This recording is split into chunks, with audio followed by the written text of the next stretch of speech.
Welcome back to another episode of FinTech Walkabout. I'm Will from AppTap. We're deep diving into another interesting person's journey and story through open banking. Joined today by Nikos Melachrinos, the founder and CEO of Quirk. Yeah, it'd be great to just get a little bit of background from you. What's Quirk building? Where have you come from? I know you did a little bit of economics, a little bit of design, did some work for Netflix, right? Yeah. Tell us about the story. Yeah, absolutely. And of course, thanks for having me today. So I am originally Greek, and I went off to the US where I studied economics.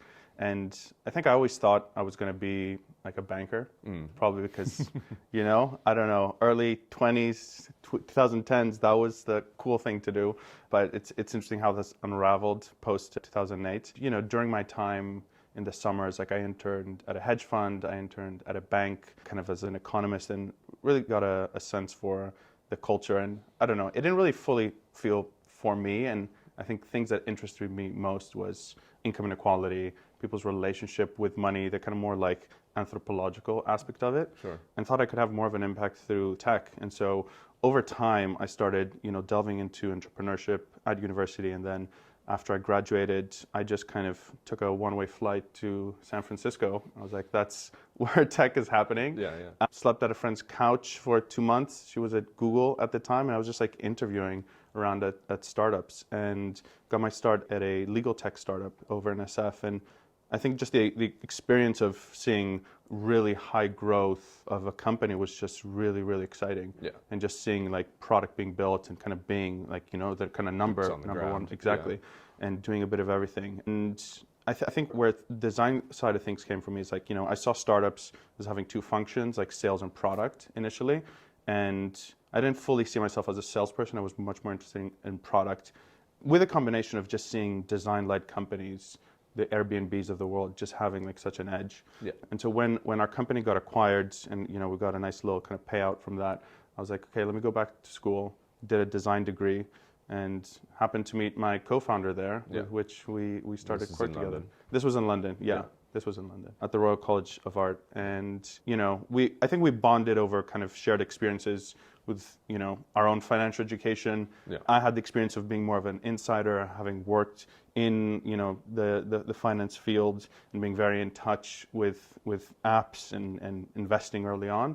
And my co-founder, more of the kind of female perspective, she just felt no one ever told her about investing. Yeah. And kind of going into your late 20s and late professional life and never have invested. And so that's kind of the initial inspiration for us to create Quirk. So you bootstrapped Quirk for the most part. We were actually very lucky where the very first bootstrap money we got was essentially funded. It was through Telefonica. We had created a relationship while we were students. And by the time we graduated, they were like, here's $25K to get started, start building something. Nice. Yeah. And that took away, a big sort of part of the, you're starting with literally nothing. Yeah, because then we just went into the pandemic, so it really made a difference. Yeah. So what's that? I mean, starting out, we were able to walk down the street and shake people and be like, what do you think of this thing? And obviously it was crap, and people are like, some people really didn't hold back. Some people were super constructive, and others not interested. See you later. What's that been like? What's that kind of journey, that experience in terms of how you get stuff in front of people? You've got a big Gen Z focus, so lots of social stuff, I imagine. Yeah, so at the start of it especially, it was, we went down, Exhibition Road at Imperial and RCA with pieces of paper and just chatting to people. Yeah. We've done that, and it's part of the founder journey. We also early on tried doing just ad testing. We created 4 or 5 different fake businesses, totally fake websites. Threw 50 to 100 pounds behind each, and just saw the conversion and started to get a sense of, okay, what are people actually sort of clicking on? And that helped frame the initial product. And what really did it for us is when we kind of created this idea of this money personality test. We created initially a very janky version of it, put it out there, and 2,000 people did it. And we're like, okay, there's something there. And then when we made this sort of more complex version of it and we put it on Product Hunt, we had 20,000 people do it. Sure. And that created initial sort of mass. Once we then got into more the app version of Quirk today, which went more into proper personal finance management. Sure. Yeah. So that's got to be a pretty I remember getting the first like 500 beta signups on our original app, and it was garbage. Yeah, It was pretty exciting time. So how's that been? And, you and I have talked a little bit about like founders' mental health and stuff. How was that kind of mentally, socially? What kind of mindset have you had to keep yourself in through that? That's a good question. I think, especially very early on, you have such a high tolerance for failure, I would almost say, where you kind of know that things are not working perfectly, and even like the smallest win, even getting 100 users. I remember the day we got like the 100th user, and I was like, wow, Make it? Yeah. Exactly. You don't have the pressure of like, oh, I'm already at this point and now I need to maintain my growth rate. Sure. It's you're still kind of like a kid in a sense. And I think that helped, and we were very kind of open to being iterative, just launching slowly, not having to have a perfect thing and making mistakes. I think I found out that people are a lot more forgiving, even if you do like a mess up. And if you explain it to them, or if you're vocal about it and with your content and your story, and you're just not trying to hide anything, that helped, Yeah, definitely. I mean, I think we've, even to this day, we experience the same things. You get customers coming on our customer support saying, what's going on with this? Like, where's my broadband switch at? And we're like, it's now in the hands of your new provider. We can walk you through what those steps look like, but. And just having that open conversation has just changed the game for us. Whereas I'm just gonna add on that now that we're like in the thousands of users, like we're closing in on like 10,000, like it's a very different ball game because it's like the pressure. You've got sunk costs in there, right? You've got this foundation. Exactly. And then I mean you don't want to have a big product issue that might like lose a lot of people, but I think it's also just the pressure towards like investors to like keep growing and making sure your channels are working and you're discovering new ones. Because especially like in a consumer play, you need the top of funnel needs to move a lot.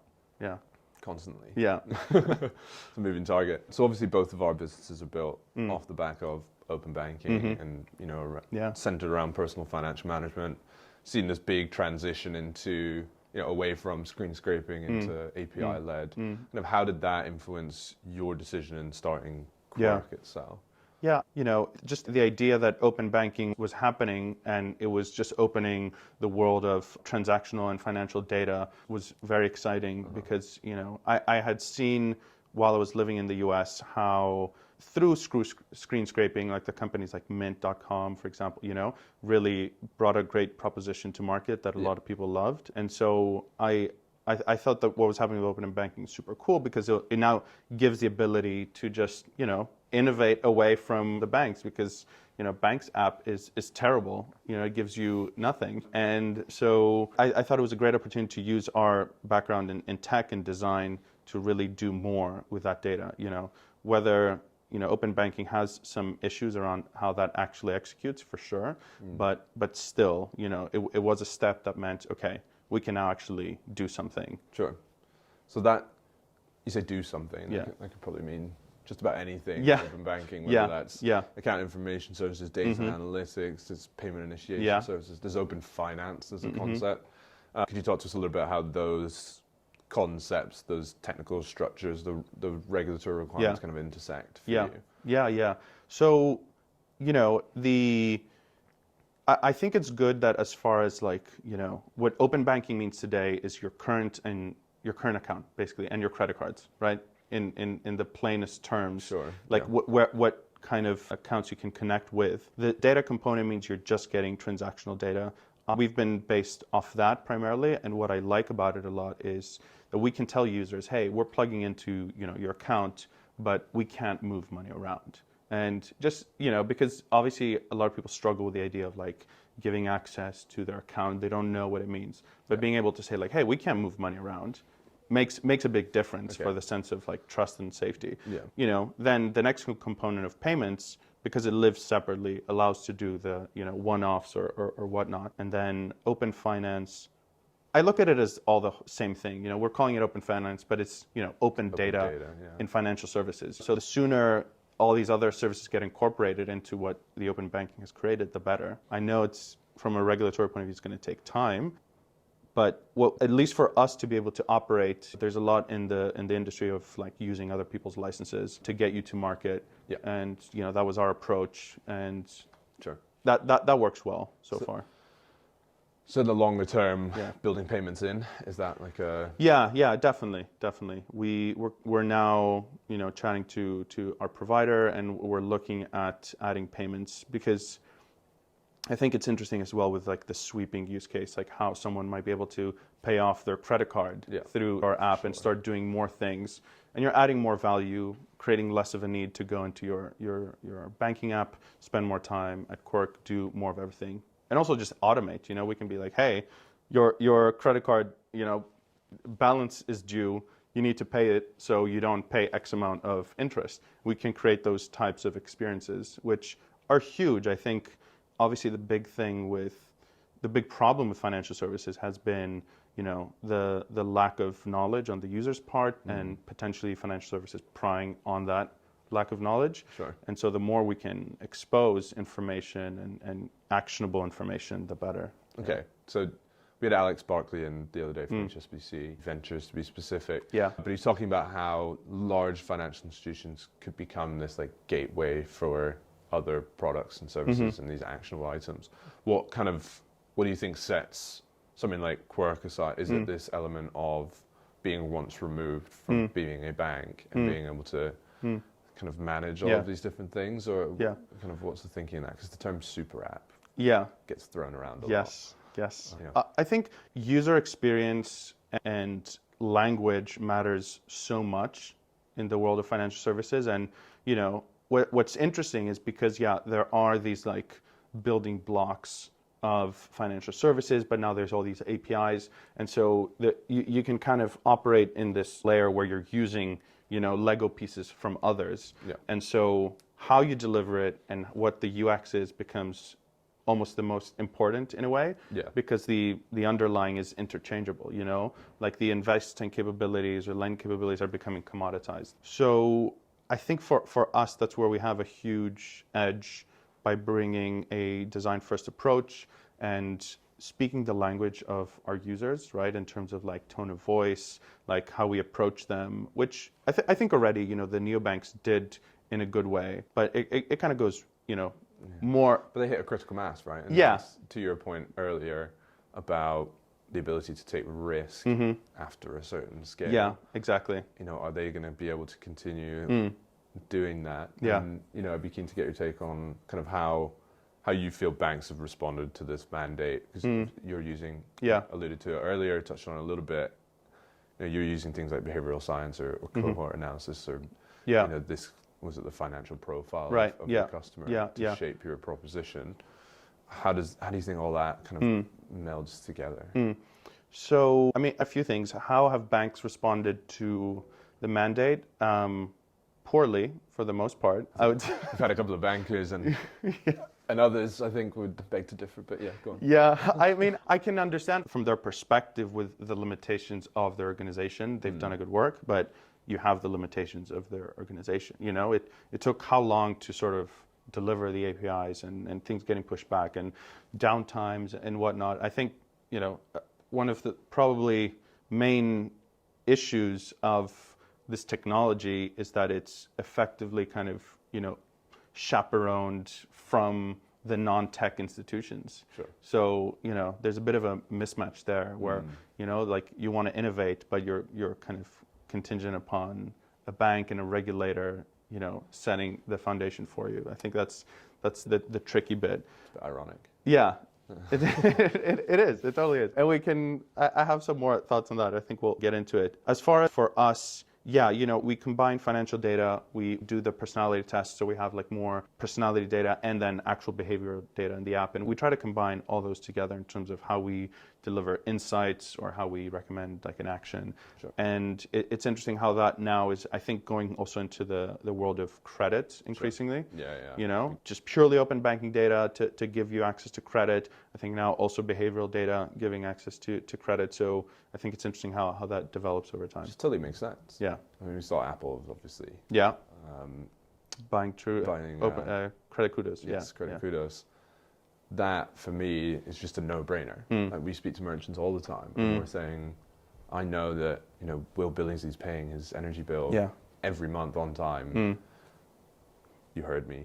Why can't we switch this person just because they've got like below average credit? Like they're committed to spending or paying those big bills, and so I think we're looking at kind of how do we help people ring fence that and take that off to a merchant and try and help them get better deals, not just a switching thing, but like and not just a renegotiation thing, but a kind of a relationship, right? A commitment in that. How do you think, so I was speaking to someone the other day who's done a lot in our realm, the comparison switching space, had a pretty healthy exit, all this sort of stuff. It's kind of telling me, we tried to do these sorts of things, but people aren't going to their bank to take an action. They're going there to just like see their money, and then they go off to the dedicated place to take an action. Do you see that kind of shifting into, especially with the younger demographics? Yeah, it's interesting, right? Like sometimes a journey of a financial decision doesn't happen, in the course of a minute. It might happen over the course of a month. So where you get the inspiration, where you get the nudge, but where you execute the final action might change. And especially because, I think people experience a lot of inertia when it comes to financial decisions, primarily because, it can be mentally taxing, or it can be like practically just like, you just have to, deal with so much data and crap. So I think, I put a big emphasis on good education, and we do that, through more tailored content, bite-sized content, but also bringing it at the kind of time and place where it makes sense in a way. And the more you can be proactive and kind of call out something for the user and be like, hey, you could be saving this much at this, or like based on your consumption, I've done the behind the scenes and I'm presenting you with this kind of improved situation. I think that's kind of a lot more interesting, because you need to handhold someone a lot before they can actually do the switch, and it takes a lot. I think the more you can improve the switching experience, the more you will be able to bring it in our app. Sure. And I know that's some great work that you're doing, which is super important. Yeah. My kind of take on that is we'll hit a ceiling eventually, and you look at someone like yourselves or a financial institution. How do we make that experience better for you? To be able to present that through a FinTech user experience, but also then the merchant at the end, whether that's a financial services provider or a lender or just a utilities provider, or even like a Netflix, Spotify, whoever. How do we make that experience better to kind of raise the bar, push the ceiling higher, and the customer experience should follow suit. So that's kind of what we're up to in that regard. This is supposed to be about you, not me. Giving you your plug. But to plug someone else, like an interesting company that I met recently, they're called Mina Technologies. They're out from Sweden. Oh, I'm familiar. And like for someone who might not, like they give you the ability to cancel a subscription. And what's fascinating is that it requires zero integration, more or less, from us. They just need for us to tell them like, hey, this is the person, this is their email, and it's a Netflix subscription, and they can like instantly cancel it for you, which is great, and it's the kind of like use case where it makes so much sense for us, for our users, makes it so quick, so easy, and it's one of those moments where like tech kind of feels like magic. You're like, oh, that just happened, done, amazing. But it goes back to the educational piece as well. So that kind of, how do you hold a customer's hand through that? We actually found that a lot of people, like we looked at, Amazon's one-click checkout. How do we get there with comparison or switching or renegotiating a bill or even down to cancellation? And a lot of our consumer-facing, or like the tools that we were putting out, the feedback we were getting was like, it's like almost too much. It's like it's too easy. Like, walk me through what this actually means. So we've, obviously taken that on board and tried to kind of restructure some stuff. So, like you said, hold a customer's hand through it, and I think it's pretty important to.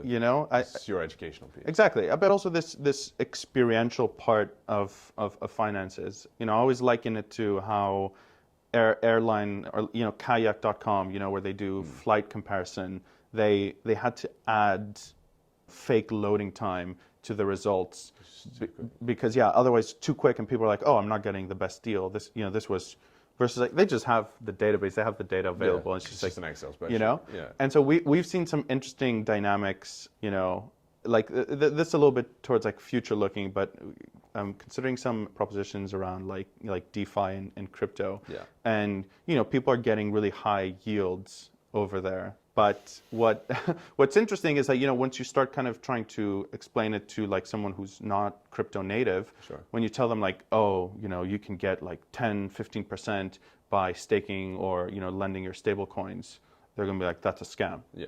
Yeah. We don't get those returns. But they don't know the mechanics of how it works. But if you tell them like, okay, we'll give you a 5%, that's more palatable, Yeah. It's like, oh, okay, nice. I can believe that. Yeah. So it's like this, this interesting like filtering where you're just kind of, presenting in a way that it makes sense to someone and it's believable and they can trust it. It's getting bespoke at scale, isn't it? Mm-hmm. So what's been your kind of biggest challenge, I guess? And not just in what we're talking about now, but setting up Quirk as a whole. I mean, so many, Starting a company is just a series of problems. Yeah. That's what it is.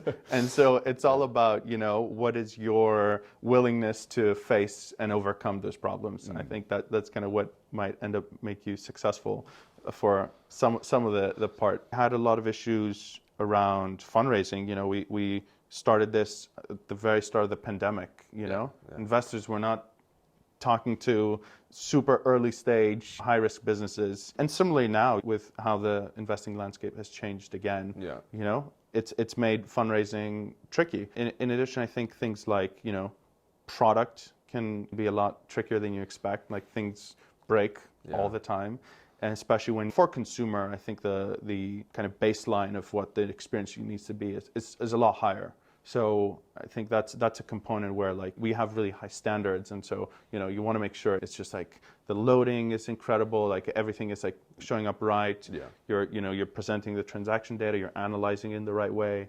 People really get bugged if you categorize their credit card payment as a payment and it's like double count in their budget. So even little kinks like that into like product issues. And then hiring is hard. Hiring's hard. It's very hard. Yeah. Getting really good, stellar people who also, like at the very early stages, are willing to kind of work in as a founder almost, and give their everything in it. But it's again, those are real challenges that most startups from 0 to 1 face, and you just deal with them and you find solutions and you make mistakes. Just how quickly you're going to like learn from them. Yeah, definitely. I mean, products. All of those I'd resonate on. It seems pretty black and white in the funding space at the moment. People are either raising like ludicrous amounts of money or none at all. But you take feedback in the wrong way and suddenly you're gone completely down the wrong path. So, hyper important. Conscious of time. So quickly, do you think it's a bit of a change of tack? But we talked about customer education. Yeah. We've talked obviously about the benefits of open banking, some of the challenges. Do you think it matters whether or not people actually know what open banking is? Yeah, it's funny. I saw a Forbes piece recently. They were kind of talking about the acquisition of Credit Kudos. Yeah. And that the author was just like, open banking, for whoever even knows what that is. Yeah. And it's a tricky one. I think for early adopters, potentially people who are a lot more lax with their data, not so much. But I think towards like mainstream, uptake, you need it because we are talking about sensitive data, and it takes people some time to sort of get comfortable, especially given how you've grown up with your experience with financial services. Never share your data. Never share passwords. What you call it, how you describe it, less important, but I do think it's necessary for people to know over time. But just to kind of provide though the counter though, right? Like in the crypto world, like a crypto wallet is de facto permissionless and open and can plug into any service, right? So there the mindset right from the start is flipped on its head. So But the generation who's really going to pick up open banking is probably the same generation who's really going to pick up crypto and run with it. So, yeah. You know, is it more about the value than it is about the... Oh, yeah, of course. It is. It is this exchange of value. What do you expect you're going to get out of it, you know? That's why what's interesting with you know, crypto is that people expect that they're going to become millionaires. So they're willing to deal with like shitty UX and all sorts of things, you know, like imagine the people early on buying Bitcoin, such a dodgy experience. But just the promise of millions will make you do a lot of things, jump through a lot of hoops. Yeah. So he says building a company. Cool. I mean, so throughout our series, we talked to, we were speaking about it earlier, we talked to people in kind of all these different seats around the table. Yeah. TPPs, fintechs, regulators, banks. What is it from your seat in the table? What is it about open banking or open finance or the industry that's just getting you like, you know, super pumped up, getting you super excited? Yeah, there's something getting me super pumped. I mean, some of the new stuff that's coming up, like sweeping and VRP, I think that stuff is super cool because, you know, just give me more abilities to do cool shit. You know, that's all I want. So something like that, like even as simple as like, giving a user the ability to pay their credit card from our app is super exciting. I'm really looking forward to that. But again, you know, all this stuff is kind of technologies, and we're just kind of trying to deliver really, like, you know, we're trying to do two things, like demystify finances and give best-in-class tools to manage and grow your money. So, you know, how I do that, what tech I use, do I use standard open banking, do I use some crypto? It's less relevant. It's how can I give you the best tools, right? Sure. So, you know, the more growth there is, the more integration of open finance, like stuff that gives me capabilities to do stuff. Because sometimes you can't even know what you'll do with it, right? Like, first you're gonna have to have it and start experimenting and engage with users. So yeah, that's what I'd say. Would you label open banking right now success or failure?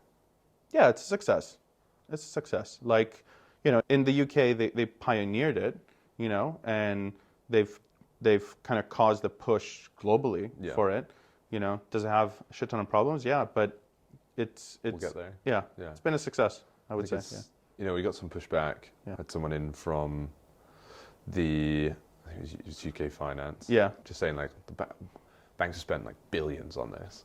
Imagine what, obviously the benefit of hindsight, but what could they have done with that money that would have matched or bettered what we've done in open banking? Yeah. So obviously easy to say now. Yeah. But yeah, I think most people would agree with you. So what comes next for open banking? What comes next for Quirk? What comes next for you? Yeah, for open banking is releasing these new features and hopefully smoothly, hopefully on time. So we'll see. That's already overdue. So. Yeah.